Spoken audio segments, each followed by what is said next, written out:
Então, hoje eu vou compartilhar uma mensagem baseada em Jonas, no livro de Jonas. Vou fazer a leitura aí do capítulo 1, que está projetada.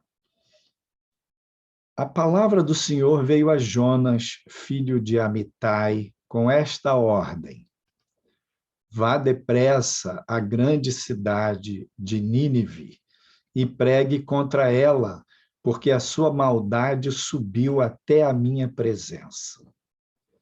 Mas Jonas fugiu da presença do Senhor, dirigindo-se para Tarsis. Desceu à cidade de Jope, onde encontrou um navio que se destinava àquele porto. Depois de pagar a passagem, embarcou para Tarsis para fugir do Senhor. O Senhor, porém, fez soprar um forte vento sobre o mar e caiu uma tempestade tão violenta que o barco ameaçava arrebentar-se. Todos os marinheiros ficaram com medo e cada um clamava ao seu próprio Deus. E atiraram as cargas ao mar para tornar o navio mais leve o navio. Enquanto isso, Jonas, que tinha descido para o porão e se deitado, dormia profundamente. O capitão dirigiu-se a ele e disse: como você pode ficar aí dormindo? Levante-se e clame ao seu Deus. Talvez ele tenha piedade de nós e não morramos. Então os marinheiros combinaram entre si: vamos tirar sortes para descobrir quem é o responsável por esta desgraça que se abateu sobre nós. Tiraram sortes e a sorte caiu sobre Jonas. Por isso, lhe perguntaram: diga-nos, quem é o responsável por esta calamidade? Qual é a sua profissão? De onde você vem? Qual é a sua terra? A que povo você pertence? Ele respondeu: eu sou hebreu, adorador do Senhor, o Deus dos céus, que fez o mar e a terra. Com isso, eles ficaram apavorados e perguntaram: o que foi que você fez? Pois sabiam que Jonas estava fugindo do Senhor, porque ele já lhes tinha dito. Visto que o mar estava cada vez mais agitado, eles lhe perguntaram: o que devemos fazer com você para que o mar se acalme? Respondeu ele: peguem-me e joguem-me ao mar, e ele se acalmará. Pois eu sei que é por minha causa que esta violenta tempestade caiu sobre vocês. Ao invés disso, os homens se esforçaram ao máximo para remar de volta à terra, mas não conseguiram, porque o mar tinha ficado ainda mais violento. Então eles clamaram ao Senhor: Senhor, nós suplicamos, não nos deixes morrer por tirarmos a vida deste homem. Não caia sobre nós a culpa de matar um inocente, porque tu, ó Senhor, fizeste o que desejavas. Então pegaram Jonas e o lançaram ao mar enfurecido, e este se aquietou. Ao verem isso, os homens adoraram ao Senhor com temor, oferecendo-lhe sacrifício e fazendo-lhe votos. Então, o Senhor fez com que um grande peixe engolisse Jonas, e ele ficou dentro do peixe 3 dias e 3 noites. Uau! Esse texto de Jonas é muito interessante, né?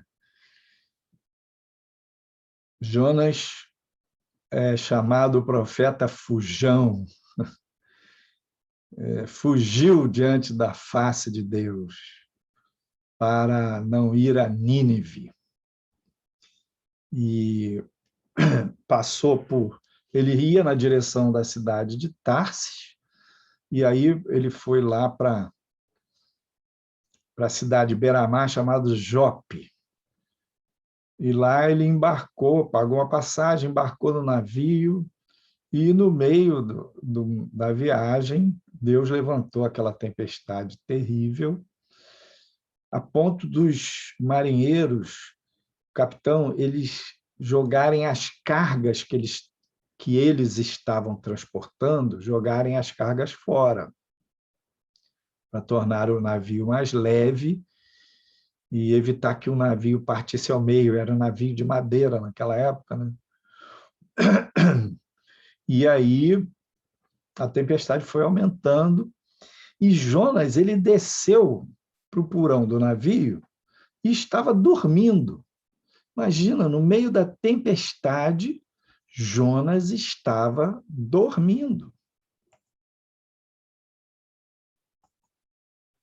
E ele estava naquela, digamos assim, naquela fuga, né? Ele estava dormindo, por quê? Ele estava no processo de fuga, ele estava fugindo da presença de Deus, ele estava fugindo de tudo, né? Então, às vezes, dormir é uma maneira da gente fugir. E aí, o capitão foi lá chamar ele e falar: João, cara, você acorda aí, está todo mundo clamando ao seu Deus para pedir livramento, porque nós vamos morrer, a tempestade está muito forte. E aí os marinheiros resolveram lançar as sortes, jogar a sorte para ver de quem seria a culpa, né? E jogaram as sortes e a sorte caiu sobre Jonas. E eles perguntaram: como assim? O que você faz? De onde você é? Qual é a sua profissão? E Jonas havia dito para eles que estava fugindo de diante da face do Senhor. E ele disse: olha, eu sirvo ao Deus Altíssimo, aquele que fez o mar e a terra. E aí os homens concluíram: esse é o cara. É por causa dele que nós estamos passando por esse problema. E aí eu acho muito interessante, né, que o capitão, visto que o mar estava o verso 11, visto que o mar estava cada vez mais agitado, eles lhe perguntaram: o que devemos fazer com você para que o mar se acalme? Então, eles solicitaram a Jonas uma dica, uma orientação, o que poderia fazer, porque era uma questão entre Jonas e Deus. O que devemos fazer? Se Jonas dissesse: você ruma para Nínive, volta para o porto, porque eu vou obedecer a Deus, talvez o mar se acalmasse. Mas Jonas, no verso 12, responde: peguem-me e joguem-me ao mar, e ele se acalmará, pois eu sei que é por minha causa que esta violenta tempestade caiu sobre vocês. Então, uma coisa que eu quero destacar nessa mensagem hoje é: na Bíblia toda, a gente vai ver uma relação de causa e efeito. Se você guarda os mandamentos de Deus, se você observa a lei de Deus, se você observa os preceitos de Deus, você vai bem. Por exemplo, o quarto mandamento é um mandamento que inclui uma promessa: honra o teu pai e a tua mãe, para que te vá bem e tenhas vida prolongada sobre a terra. Então, aqui há uma clara correlação de causa e efeito. Se você honra o seu pai e a sua mãe, você irá bem, você vai ter vida prolongada sobre a terra. Lá em Êxodo 20, também, onde fala os 10 mandamentos, Deus diz: eu sou o Deus de Abraão, Isaque e Jacó. Não terás outros deuses, porque eu visito a maldade dos pais nos filhos até a terceira e quarta geração daqueles que me aborrecem. Então, Deus está falando também outro princípio de causa e efeito. Se eles se envolvessem com idolatria, Deus traria uma maldição, visitaria a maldade dos pais nos filhos, e essa poderia se perpetrar, poderia persistir até a terceira e quarta geração, causa e efeito. Quando Israel vai entrar na terra de Canaã, Deuteronômio 18, Deus fala para eles: olha, vocês vão entrar nessa terra, mas essa terra eles praticam agouro, adivinhação, vocês não vão seguir nada do que esse povo faz, desses deuses, porque é por isso que eu estou exercendo juízo contra eles. E eu proíbo vocês de fazerem isso, porque senão acontecerá com vocês a mesma coisa. Então, em toda a Bíblia, há essa correlação de causa e efeito entre você semeia vento, você vai colher tempestade. Isso diz lá em... Deixa eu ver aqui onde é que eu botei isso, meu pai. É no livro de Oséias, né? Que se você semeia vento, você vai colher tempestade. Então, aqui Jonas e os marinheiros e todo mundo daquela época acreditavam nisso. Os homens, durante toda a história da humanidade, acreditaram nisso, de maneiras variadas, né? Os índios, os africanos, acreditavam, né, que os deuses da natureza, que estariam no trovão, na tempestade, né, traziam maldição, traziam o sofrimento, ou traziam as bênçãos, a boa colheita e tal. Então, o homem aprendeu a fazer esse tipo de leitura. No século XX, onde houve um confronto, uma tensão entre a religião e a ciência ganhou espaço e definitivamente se divorciou, digamos, da religião, desprezou a religião, a mentalidade que prevaleceu no Oriente, pelo menos nas lideranças, era no sentido de um descolamento desse pensamento de causa e efeito entre natureza e ação divina. Então, os homens hoje tendem a pensar, não, isso aí é aquecimento global, isso é problema, o homem que está mexendo na natureza aí está dando essas consequências. Os homens hoje não trabalham no dia a dia com essa noção, com essa ideia de causa e efeito, no sentido de que é Deus quem intervém. Mas nós, cristãos, precisamos pensar nisso. Jonas sabia que era isso. Ele disse, com uma certa tranquilidade, eu digo que tinha até um quê de rebeldia ali. Vocês me joguem no mar e o mar vai se acalmar, porque a culpa é minha. E esse problema que está acontecendo com vocês, a causa sou eu. Então, hoje, Dia dos Pais, né? Deus fala, eu visito a maldade dos pais, dos filhos, até a terceira e quarta geração.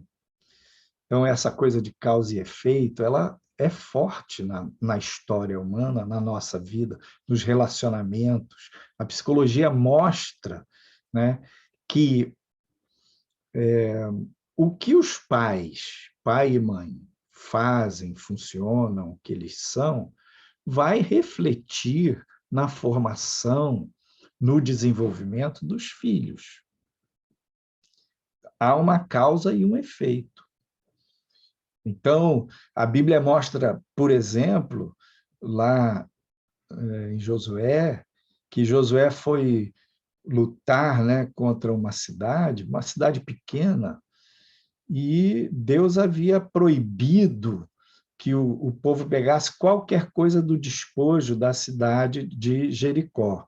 Mas teve um tal de Acã, que foi lá, achou uma capa babilônica, alguma coisa de valor, um lingote de prata, de ouro, sei lá, e pegou aquilo para ele e escondeu dentro da tenda dele, cavou um buraco e escondeu ali. E o povo, depois de ter vencido a cidade de Jericó, que era uma cidade grande, murada, forte, foi lutar contra uma cidade chamada Ai e não conseguiu. Foram derrotados. E depois Josué mandou mais gente, derrotado de novo. Aí eles perguntaram: Deus, o que houve? O que está acontecendo? Então, esse raciocínio de que coisas erradas, ruins, adversas, problemas estão acontecendo na nossa vida e a ação divina, esse raciocínio ele é válido para o cristão. É o chamado raciocínio de causa e efeito. E aí Deus falou para Josué: tem pecado. E eles aí foram lançando sortes e separando através das tribos e chegaram até Acã. E no caso, por exemplo, Acã sofreu um juízo de morte, né, por desobedecer, e sofreu com ele a família toda. Então, quando alguém peca, quando alguém faz alguma coisa, aquilo não envolve só a vida dele, envolve a vida dele, dos familiares, dos pais, dos filhos, esposa, marido, né? A pessoa precisa pensar que ela está conectada. E quando uma nação peca, Deus muitas vezes manda um juízo sobre aquela nação. E às vezes esse juízo vem através da natureza. Então, os cristãos hoje, muitas vezes, não fazem essa correlação de causa e efeito. O mundo não faz mesmo. É claro, a gente precisa aprender a desenvolver esse raciocínio e ter bom senso, para não achar que tudo é isso, entende? Tudo é juízo de Deus, tudo é castigo de Deus. Os dois extremos estão errados e são ruins. Nunca é Deus, foram os outros, foram as circunstâncias, eu fico reclamando de tudo, de todos, e não paro para pensar que naquelas circunstâncias pode estar a mão de Deus me disciplinando. Então, Jonas, ele sabia que ele era a causa daquele problema ali. E os caras falaram: o que nós vamos fazer com você? Era uma atitude até de respeito, né, de ética. E Jonas disse: vocês me joguem ao mar. E eles oraram e falaram: ó Deus, o Senhor perdoa a gente, ó, nós não podemos morrer, vamos jogar esse cara no mar, ele vai morrer. Eles sabiam. Jonas sabia que ele iria morrer. E eles jogaram Jonas no mar. E o mar se acalmou. Então, aqueles homens adoraram a Deus, prestaram culto a Deus, fizeram votos, sacrifícios a Deus. E o Senhor providenciou um grande peixe, uma baleia, que engolisse Jonas. Algumas traduções falam baleia, aí outras botam peixe. Tem gente que diz que a baleia não era possível, que a garganta da baleia é pequenininha. Mas Deus pode ter arrumado uma baleia de garganta grande. Eu acredito que era uma baleia, sabe por quê? As baleias, elas respiram. Então, elas sobem para respirar. Elas ficam meia hora, uma hora lá embaixo, mas elas sobem para respirar. E Jonas ficou 3 dias e 3 noites dentro da baleia. né? E ali ele orou, ali ele se arrependeu, né? E conta o texto mais para frente que Deus providenciou que o peixe jogasse, vomitasse, expelisse Jonas na praia. E ele foi e pregou para os ninivitas, porque enquanto ele estava no peixe, ele se arrependeu de desobedecer a Deus. E disse, não, Senhor, eu vou fazer a tua vontade. Foi no fundo do poço, né? Ele foi no fundo dos mares, literalmente. E os ninivitas ouviram a palavra de Deus e se arrependeram seriamente, profundamente. Jejuaram, o rei de Nínive atendeu a palavra e eles puseram saco e cinza. O rei colocou um decreto que até os animais deveriam jejuar. Jejuaram, oraram, se arrependeram e Deus os perdoou. E Jonas ficou muito chateado. Ele diz assim, tá vendo? Era isso que eu queria evitar, porque eu sabia que o Senhor era misericordioso. Eu ia pregar para esses caras e o Senhor ia perdoar. Aí ele ficou fora da cidade, subiu uma colinazinha lá e ficou olhando para a cidade para ver o que ia acontecer. E Deus não mandou juízo sobre Nínive, porque Deus os perdoou. E Jonas ficou lá aborrecido. Aí veio um sol esquentando a cabeça de Jonas. Deus fez nascer uma planta, crescer aquela planta que criou uma sombra sobre Jonas. E ele aí ficou mais consolado. Mas ele disse, eu quero morrer. Eu quero morrer. Eu não quero viver. E Deus foi lá e mais para frente o sol veio sobre aquela planta e a planta morreu também. E foi de novo na cabeça de Jonas. Ele falou, não, agora o Senhor me leva de uma vez. Porque o Senhor mandou eu vir para cá, eu sabia que isso ia acontecer. E Deus falou para Jonas, você está lamentando aí a morte da planta, só porque ela fazia sombra para você. Mas eu tive compaixão, 400.000 almas em Nínive, era uma cidade gigante para aquela época. E ainda os animais. Então Deus mostrou compaixão para com o povo de Nínive. E Jonas estava irritado e aborrecido porque ele queria o juízo de Deus sobre aquele povo. A gente precisa pensar assim, Jonas foi um profeta rebelde, né? Ele é descrito como o cara rebelde. E a gente vê no texto, assim, em todo o livro, que Deus trata Jonas com muito carinho, com muita paciência, com misericórdia, como Deus mostrou misericórdia para com os ninivitas, né? Deus não manda um juízo brabo em cima de Jonas, ele botou Jonas no peixe para salvar, né? Fez a baleia engolir Jonas para salvá-lo. Conta uma tradição de que os ninivitas eles tinham uma história de que viria um profeta para falar sobre coisas de Deus para eles, que viria do mar. E aí, né, a tradição conta de que quando a baleia cuspiu Jonas na praia, alguns pescadores viram e aquilo se espalhou. E Jonas chegou com aquele cheiro de baleia, né?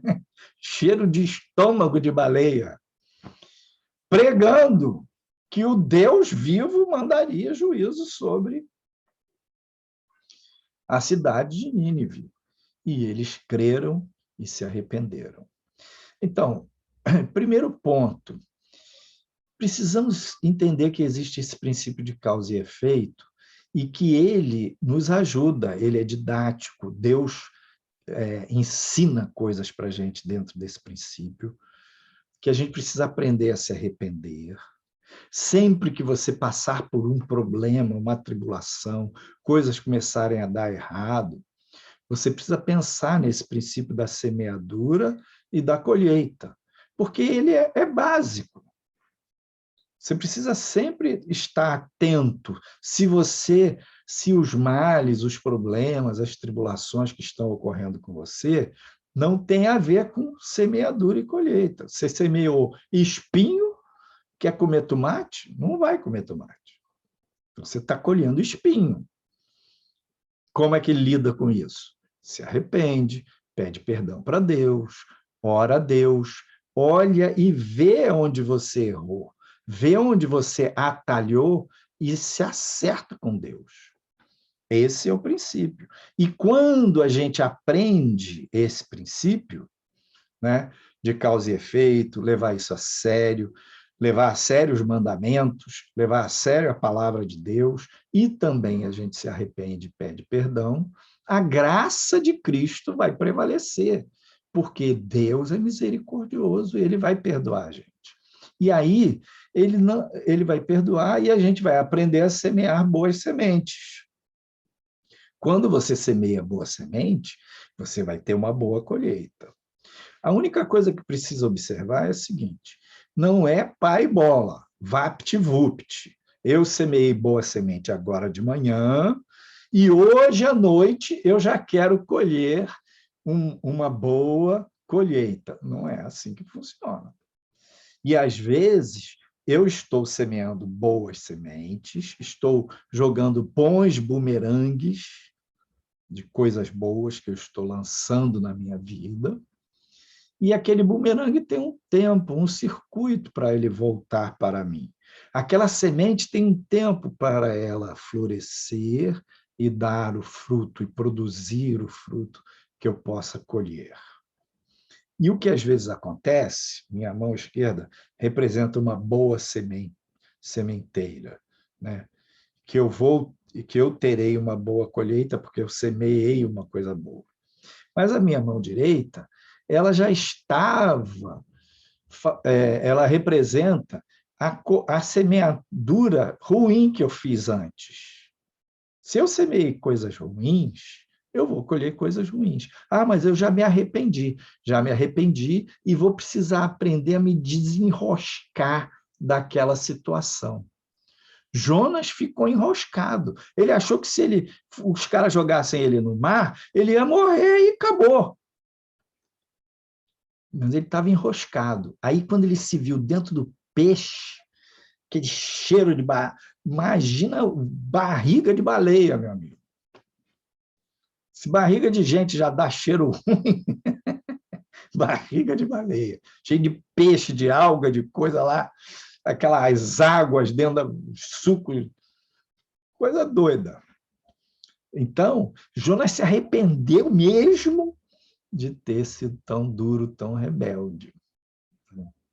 E Deus o perdoou, e ele desenrolou, e ele fez a vontade de Deus, e as coisas foram melhorando na vida dele. Então, a gente precisa aprender a lidar com isso, né? O princípio de causa e efeito. Mas o que é lindo é que, na vida cristã, nós fomos chamados para participar da graça de Cristo.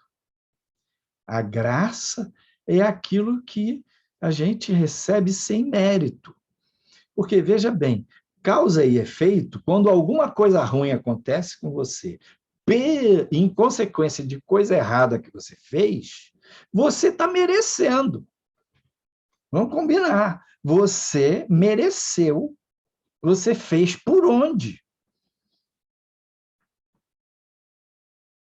Então, às vezes as pessoas ficam reclamando, mas elas fizeram por onde para receber aquilo? Outras vezes, não. Esse princípio de causa e efeito não explica todo o sofrimento humano, né? Um dia, os discípulos perguntaram para Jesus: quem pecou, este ou seus pais, para que nascesse cego? E aí, Jesus falou para eles: nem ele, nem seus pais. ali naquele caso não se aplicava o princípio da causa e efeito. Os pais não pecaram para o filho nascer cego. E aquele homem não pecou para nascer cego, mas para que se mostre a glória de Deus. Então, nessa fala de Jesus, entra um outro tema, que é o tema que aparece no livro de Jó. No livro de Jó, os amigos trabalharam com esse tema da causa e efeito. Jó, você está sofrendo tudo isso porque você fez alguma coisa, seus filhos fizeram alguma coisa, ou seus pais fizeram alguma coisa.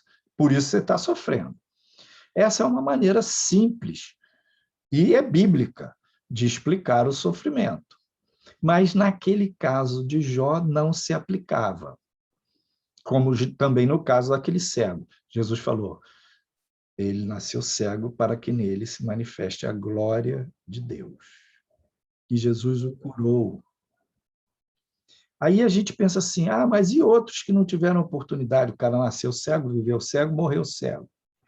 A glória de Deus pode se manifestar nele também, porque mesmo cego ele foi fiel, mesmo cego ele foi uma pessoa reta, ele temeu a Deus, ele teve fé em Cristo, e a glória de Deus vai se manifestar na vida daquele homem cego. Então, a gente não vai conseguir sempre decifrar tudo sobre o sofrimento. O que a gente precisa é buscar a Deus no meio do sofrimento. Se há causa e efeito, que a gente se arrependa. Se não há, que Deus nos ajude, porque às vezes as pessoas são perseguidas por causa do evangelho. Elas não provocaram nada. Jesus, por exemplo, sofreu sem merecer. Né? Sem merecer. Deixa eu falar uma coisa para vocês que eu acho muito interessante, porque eu amo muito esse livro de Jonas. E as pessoas enfatizam com muita frequência essa característica ou essa reação, essa atitude de Jonas, né? De rebeldia. Mas Deus, ele olhou para o coração de Jonas e tinha ali alguma coisa a mais. Vou trazer uma contextualização. Jonas, ele viveu num período... deixa eu mostrar aqui para vocês. Cronologia dos profetas. O Reino Unido. Aqui seria ano 931. O Reino Unido era o reino de Davi.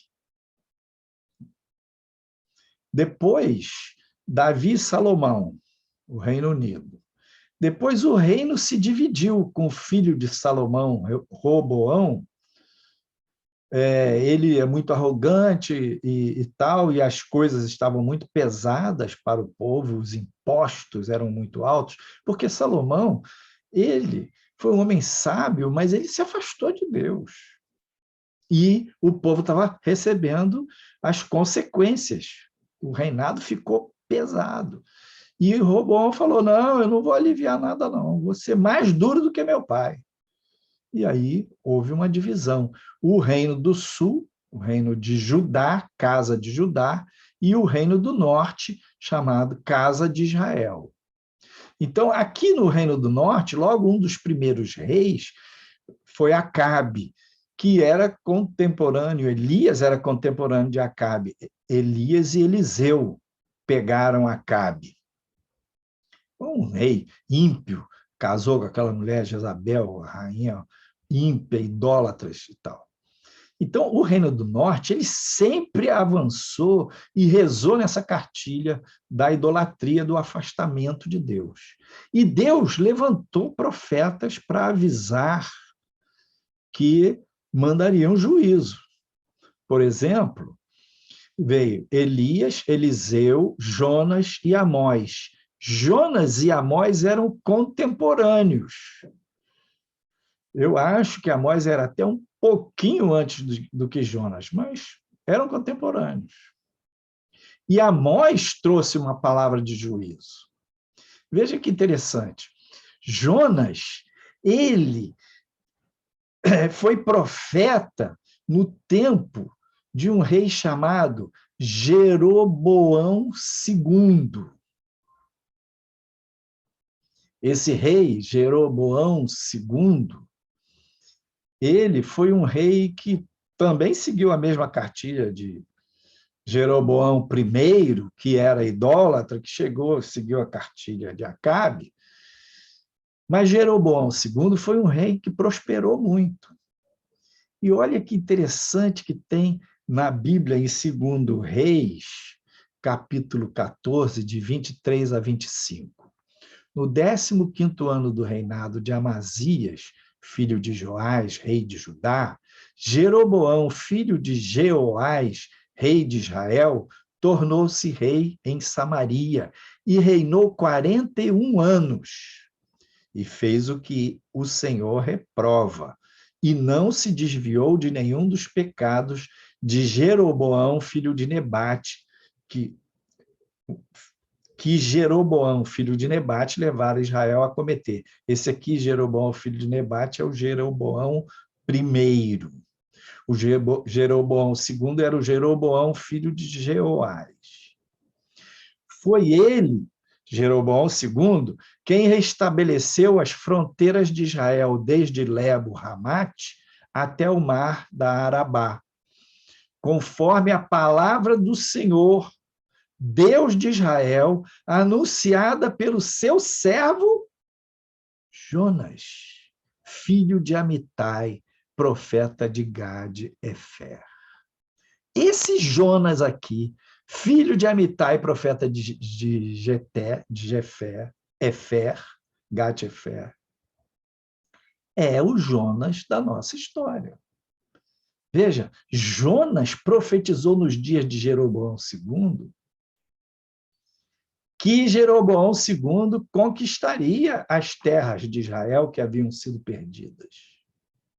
Nos dias de Jeroboão II, ele reinou bastante tempo, 41 anos, para a realidade daquela época, era bastante tempo. E ele prosperou, e o reino de Israel se fortaleceu muito com Jeroboão II. Então, o contexto em que Jonas profetizou era esse. E esse contexto fez o povo dizer assim: nós somos povo de Deus, nós somos servos de Deus. O Senhor Deus é o Deus Todo-Poderoso e nós vamos vencer. E Deus vai fazer a gente reinar sobre toda a terra. Então, aqueles homens, eles falavam do dia do Senhor na certeza de que viria o dia da bênção, o dia da vitória de Israel sobre todas as nações. E aí surgiu o profeta Amós dizendo: olha, o dia do Senhor não vai ser assim não, meu filho. O dia do Senhor é dia de trevas, o dia do Senhor é dia de escuridão, o dia do Senhor é dia de juízo. Virá juízo sobre o povo de Israel.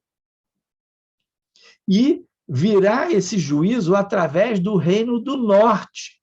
Essa era a mensagem de Deus através de Amós, contemporâneo de Jonas. E Jonas, que tinha sido o profeta que falou que ia dar certo, que Israel ia prosperar, e Jeroboão deu certo e prosperou, agora Deus falou para ele: agora você vai para Nínive e prega lá. Claro, Jonas sabia que Nínive era o império do norte. Nínive era o império que dominava aquela região.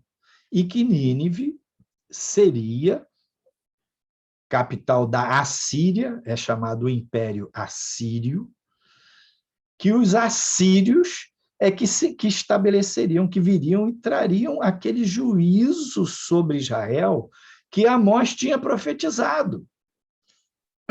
E Jonas sabia disso. Ele tinha certeza disso. E por isso que Jonas resolveu fugir, gente. Ele resolveu fugir para não dar força para os inimigos, entende? Porque quando ele, no fim, que Deus perdoa os ninivitas, ele diz assim, eu sabia que isso ia acontecer, porque o Senhor é misericordioso. Então ele estava torcendo que Deus mandasse juízo sobre os ninivitas. Então a rebeldia de Jonas tinha uma motivação muito profunda, não era simplesmente não quero te obedecer. Ele tinha uma motivação diferente. E tem uma coisa muito linda aí nesse livro de Jonas, que é o seguinte. Jonas, ele, motivado por amor a Israel, ele preferiu morrer. Ele disse para os caras no barco, no meio da tempestade, vocês me joguem no mar, que a tempestade vai cessar. Ele achou que ele morrendo, ele ia se afogar e Deus ia mandar o juízo lá para os ninivitas e ele iria salvar Israel. Eu tenho certeza disso que eu estou falando para vocês, que esta foi a motivação mais profunda de Jonas.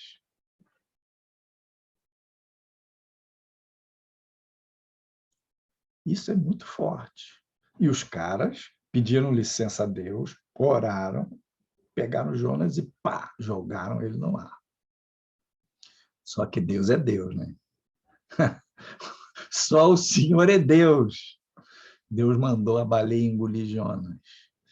E lá no e olha, a baleia descia para o fundo do mar e aquelas águas do estômago da baleia, as algas na cabeça dele, aquele cheiro de peixe fedido. Ele gemeu, ele clamou, ele ficou ali, ele se arrependeu profundamente.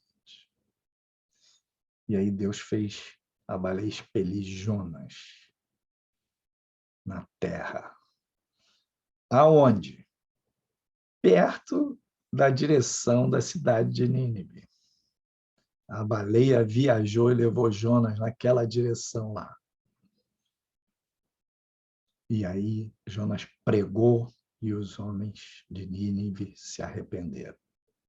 Aí Jonas ficou chateado. Então, a gente vai entender as motivações. Veja, por trás do comportamento das pessoas, existem motivações.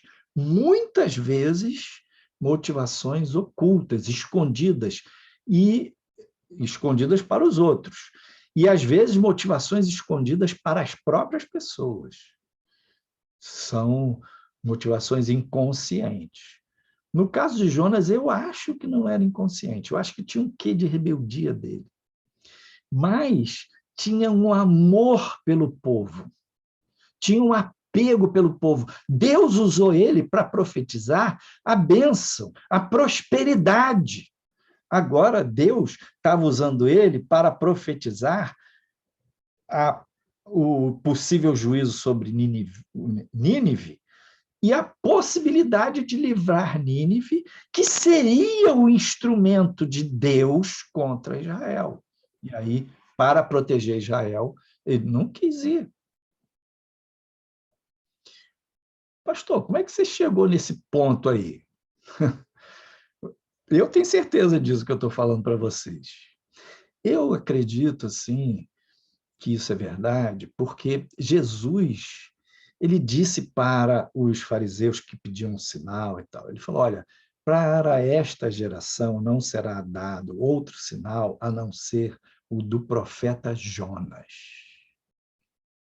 Quando Jesus citou Jonas, ele estava fazendo um paralelo que Jonas ficou 3 dias, né, no ventre do mar, no ventre do peixe, e que Jesus ficaria 3 dias no ventre da terra, na morte. E assim como Jonas voltou à vida milagrosamente, né, foi expelido pelo peixe na praia, Jesus voltaria à vida milagrosamente, aí sim de uma forma totalmente sobrenatural, na ressurreição. Então, muita gente faz essa correlação, e óbvio, ela é clara, Jesus falou com essa intenção. Mas eu creio que Jesus honrou Jonas, mencionando o nome dele,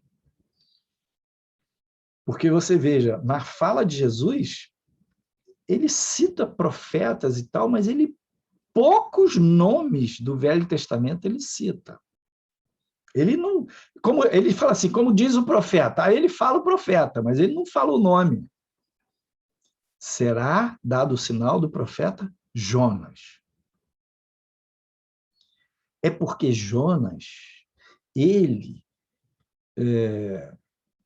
o desejo dele de salvar o povo de Israel era o desejo de Jesus, era a motivação da vinda do Filho de Deus.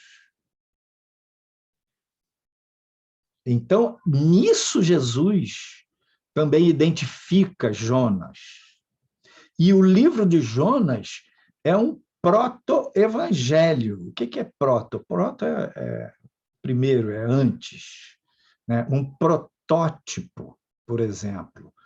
Os caras, quando vão criar um carro novo, começa no desenho, a parte de aparência, de estética. Depois, a partir do desenho, eles vão construir o carro todinho do zero, com tudo, lataria, motor, tudo. Depois que eles constroem esse protótipo e ele anda, tipo, ele funciona, eles aí vão mandar todas aquelas peças para as empresas parceiras construírem as peças, os fios, o motor, o estofado, as rodas, todas as engrenagens do carro, porque a montadora, a Chevrolet, vamos dizer, a Mercedes, é uma montadora. Ela não faz todas as peças, milhares de peças daquele carro. Ela terceiriza grande parte, né? O motor vem de uma empresa, a lataria vem de outra, assim, e ela monta. Isso é um protótipo. O protótipo é aquele primeiro que ainda não entrou na série, na fabricação em série, né? E ali, no livro de Jonas, está o protótipo do evangelho. No livro de Jonas está o proto-evangelho. Porque mostra Deus mandando o povo de Israel para salvar uma nação gentílica. Deus mandando um profeta de Israel para salvar uma nação gentílica. Jonas sabia que Deus era bom, misericordioso, que ele estava mandando aquela mensagem, que o povo poderia se arrepender, e se o povo se arrependesse, Nínive ia ser salvo. Por isso Jonas foi tão rebelde. E aí, a misericórdia de Deus sobre ele é porque Deus tinha o seu plano para salvar Nínive, e porque Deus tinha misericórdia sobre Nínive, que eram gentios. E que, para Jonas, os gentios inimigos de Israel, ainda mais com as profecias de Amós, de que viria do norte um reino para trazer o juízo, o dia do Senhor. Não vai ser de beleza, não, vai ser escuridão. Vai ser. E aconteceu. O reino assírio atingiu o reino de Israel, destruiu Samaria, deportou todo mundo, mas o reino assírio não atingiu Judá. Senaqueribe, por exemplo, era um rei assírio, que já tinha feito muitas conquistas, ameaçou Judá, mas Deus não permitiu, porque Judá ainda estava fiel. Mas tudo que Jonas temia, de fato aconteceu. A profecia de Amós se cumpriu. Porém, a misericórdia de Deus é grande. E Deus viu em Jonas ali o proto-evangelho. Deus sabia que Jonas estava funcionando assim, como um profeta da salvação dos gentios. Olha só, eu acho que isso não é coincidência. Não acho que é coincidência. Nós lemos aqui no capítulo 1 que Jonas, quando decidiu fugir de Deus, ele foi para Jope, uma cidade portuária. E Jope, 800 anos depois, era a cidade onde Pedro estava quando ele teve a visão do lençol descendo e o Espírito de Deus falando, mata e come. E ele disse, eu não vou matar e comer, porque nunca comi nada imundo. E a palavra dizia, não diga que é imundo aquilo que Deus santificou. E o lençol subiu. E depois desceu de novo. E mata e come. Não diga que é imundo. 3 vezes. Quando terminou essa visão, o Espírito Santo disse para ele assim, tem 3 homens aí embaixo, e eles vieram falar com você, e você vai com eles. E eles eram gentios, e haviam sido mandados por Cornélio. Pedro estava onde? Na cidade de Jope. Jonas embarcou aonde? Na cidade de Jope. E Pedro foi na casa de Cornélio e disse, olha, vocês sabem, os judeus não podem entrar na casa de gentio. Eu não estaria aqui, mas Deus falou que eu não devo considerar imundo aquilo que o Senhor santificou. Me conta aí o que aconteceu. E Cornélio falou que teve uma visão de anjo que mandou chamar ele na cidade de Jope. Não é coincidência. Jonas, ele pegou o barco em Jope e ele ia para onde? Ele ia para Tarsis. Oh, glória! Jonas ia, o destino final de Jonas era a cidade de Tarsis. Tarsis, meus queridos, era a cidade onde Saulo de Tarso, nasceu. Era Saulo de Tarsis. Depois se tornou o apóstolo Paulo, o apóstolo dos gentios. Oh, aleluia! Olha o proto-evangelho, olha a profecia se cumprindo em história, na vida de Jonas. A profecia, o evangelho será para todas as nações. O Filho de Deus virá para salvar todos os homens, para morrer por todos os homens. Todas as nações, raças, tribos e línguas virão para adorar ao Senhor. É o Evangelho. Jonas não compreendia. Tinha aqueles preconceitos, aquelas barreiras, tinha aquele amor excessivo por Israel, que era um amor por Israel e uma bronca dos gentios. E o Senhor mostrou misericórdia com os gentios, também com Israel, também com Jonas. Então, queridos, esse princípio da causa e efeito, ele é verdadeiro. Oséias 8:7 que diz, eles semeiam vento e colhem tempestade. Mas o Senhor nos chamou para viver, não é no princípio somente da causa e efeito, mas no princípio da graça, porque a graça interrompe esse causa e efeito. Na graça, Jesus, que não merecia ser condenado, que não tinha feito nada para ser condenado à morte, se ofereceu por graça. Para que você, eu, nós, que merecíamos o juízo, recebêssemos o perdão. Então, a graça, o princípio da causa e efeito, ele é um princípio lógico. Eu fiz errado, eu colhi. Eu semeei vento, colhi a tempestade. Semeei espinho, colhi espinho. Ele é lógico. O princípio da graça não é lógico. Eu mereço o castigo, mas Deus me ofereceu em Cristo o perdão. Ele, Cristo, que não merecia o castigo, recebeu o castigo no meu lugar. E ele me oferece o perdão que eu não mereço. Eu não mereço perdão. Mas Cristo me oferece. Isso é a graça. E então a graça ela não é lógica. E às vezes a gente custa para entrar entrar nessa graça, porque ela não é lógica. A gente está acostumado com causa e efeito, que é lógico. A gente está acostumado com as ideias lógicas. Mas aquilo que não é lógico, a gente precisa se acessar por meio da fé. Você participa da graça por meio da fé. Você não merece o perdão de Deus, mas Cristo alcançou esse perdão para você. Então, quando a gente vai no caminho de reconhecimento, de aprendizado com Jesus, e a gente vê causa e efeito, se arrepende, a gente vai ao Senhor e pede perdão, e Ele perdoa graciosamente. Como eu falei, a vida das pessoas, as atitudes das pessoas têm consequências. Jonas, as atitudes dele trouxeram consequências, prejuízo muito grande para o cara do barco. Ele jogou as cargas todas que ele estava transportando no mar. Quase que o navio dele se quebra, quase todo mundo morre, por causa de Jonas. Na vida de Acã, consequências graves, morreu ele e a família.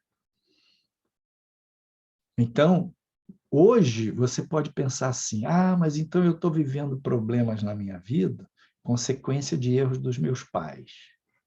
Pode ser, pode ser. E aí, o que você vai fazer com isso? Você vai amargurar? Você vai levantar uma atitude de rebeldia, não estou nem aí?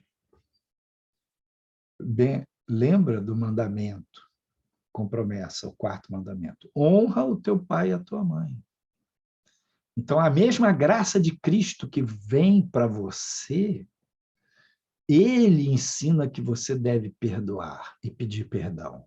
Se você é pai e mãe que errou contra seus filhos, peça perdão.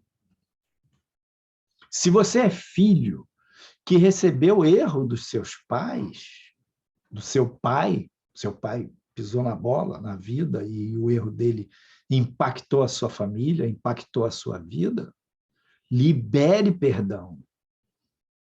Seu pai não merece perdão? Claro, nem você não merece perdão de Deus, perdão de Cristo. Receba o perdão de Cristo que você não merece pela fé. Agora, libere em obediência a Deus o perdão para o seu pai pela fé, pela graça de Cristo. Isso vai curar você. Por quê? A graça, ela interrompe a maldição. A graça interrompe a lei de causa e efeito. Eu visito a maldade dos pais nos filhos até a 3ª e 4ª geração. Quando você libera perdão, quando você pede perdão, quando você se arrepende, quando você solta o outro que lhe deve, a graça intervém. É uma outra lei que não está baseada no mérito humano, mas nos méritos de Cristo. E ela intervém e interrompe as maldições. Ou seja, a graça de Cristo, o perdão, lhe traz perdão, salvação, vida eterna, vai curar a sua alma, vai curar o seu interior das feridas da sua história, das consequências dos possíveis erros dos seus pais. Agora, não bota tudo na conta do seu pai e da sua mãe, né? Por favor, vamos combinar que o pai e a mãe também tiveram pai e mãe que erraram. Perceba, nós vivemos num mundo imperfeito, num mundo que jaz no maligno. Então, maldade, pecado, tem de todo lado. Seu pai e sua mãe também sofreram. Eles não são coitadinhos, foram responsáveis por aquilo que fizeram. E você é responsável pelo que você faz. Mas, na graça de Cristo, há perdão para todos. Então, você pode se apropriar dessa graça por meio da fé, não é mérito, e assim receber cura para a sua alma, saúde, e assim aprender a semear boas sementes, partindo da graça, do amor, da misericórdia, cumprindo os mandamentos, os preceitos do Senhor, e receber boas colheitas. Que Deus abençoe a sua vida neste domingo. Que Deus encha você da graça dele e lhe dê saúde e paz.